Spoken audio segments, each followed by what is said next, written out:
Break બાદ સ્વાગત આગળ વાત કરવી છે વાવાઝોડાને લઈને તો અરબી સમુદ્રમાં વાવાઝોડું શક્તિ સક્રિય થયું છે। વાવાઝોડું 15 કિલોમીટર પ્રતિ કલાકની ઝડપે આગળ વધી રહ્યું છે ત્યારે સાયક્લોન શક્તિ દ્વારકાથી 670 કિલોમીટર દૂર છે।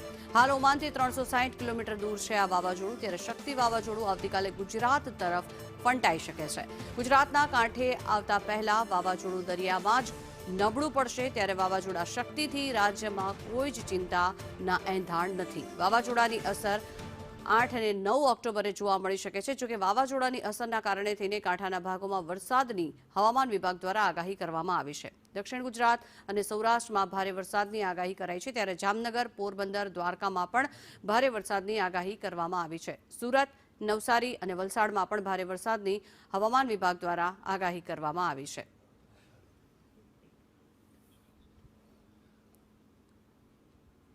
તો ગુજરાતના કાંઠે આવતા પહેલા વાવાઝોડું નબળું પડે તેવી શક્યતાઓ જોવામાં આવી રહી છે। હાલ આપને આ દ્રશ્યો બતાવી રહ્યા છીએ જે ગુજરાતના દરિયાકાંઠાના આ દ્રશ્યો છે કે જ્યાં ખૂબ જ ઊંચી લહેરો ઉઠી રહી છે। દરિયામાં કરંટ જોવા મળી રહ્યા છે। પોરબંદર હોય કે પછી દ્વારકા હોય ત્યાં દરિયામાં કરંટ જોવા મળ્યો છે અને સાથે જ જે રીતે આ વાવાઝોડું ગુજરાતની નજીક આવી રહ્યું છે તેની અસરના કારણે થઈને ભારે વરસાદની પણ હવામાન વિભાગ દ્વારા આગાહી કરવામાં આવી છે। 2 દિવસ સુધી દરિયાકાંઠે તેની અસર જોવા મળી શકે છે।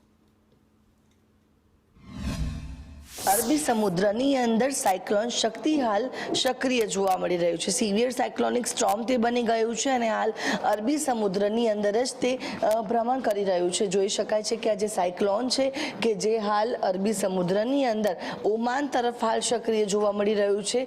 આ જે સાયક્લોન છે શક્તિ તે સમુદ્રની અંદર જ રહેવાનું છે। લેન્ડફોલ તેનું ક્યાંય નથી થવાનું તેવી હવામાન વિભાગ દ્વારા જે સંભાવનાઓ વ્યક્ત કરવામાં આવી છે। જે સાયક્લોન છે વારે ઘડીએ પોતાની દિશાઓ છે તે બદલી રહ્યું છે। જે સાયક્લોન અત્યારે હાલ ઉત્તર પશ્ચિમ તરફ જતું હતું તે હવે કાલથી તે હવે યુટર્ન લઈને ગુજરાત તરફ આગળ આવશે। જો કે તેનાથી કોઈ પણ ચિંતા નથી કારણ કે જ્યારે યુટર્ન લઈને આગળ આવશે ગુજરાત તરફ ત્યારે તે ખૂબ જ નબળું પડી ગયું હશે અને તેનો જે ઘેરાવો છે તે ખૂબ વધુ છે અને ઘેરાવાના કારણે જ્યારે તે ગુજરાતની નજીક આવશે ત્યારે માત્ર વરસાદની આગાહી છે તે કરવામાં આવી છે। એટલે અત્યારે હાલ આ જે સાયક્લોન છે તે ઓમાન તરફ અત્યારે હાલ સક્રિય જોવા મળી રહ્યું છે અને જે પાકિસ્તાનની પણ તે નજીક જોવા મળી રહ્યું છે।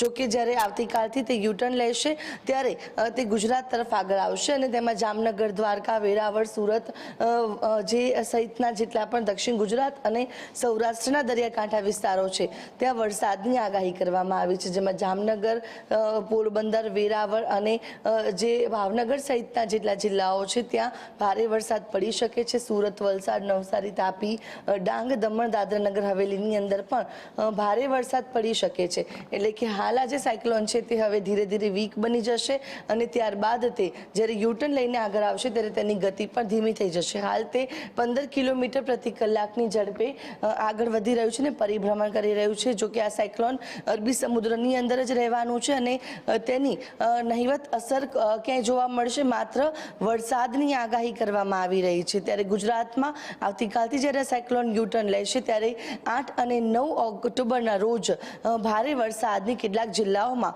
આગાહી કરવામાં આવી છે। કેમેરા પર્સન મનીષ વાણિયા સાથે આયુષી યાજ્ઞિક, સંદેશ ન્યૂઝ।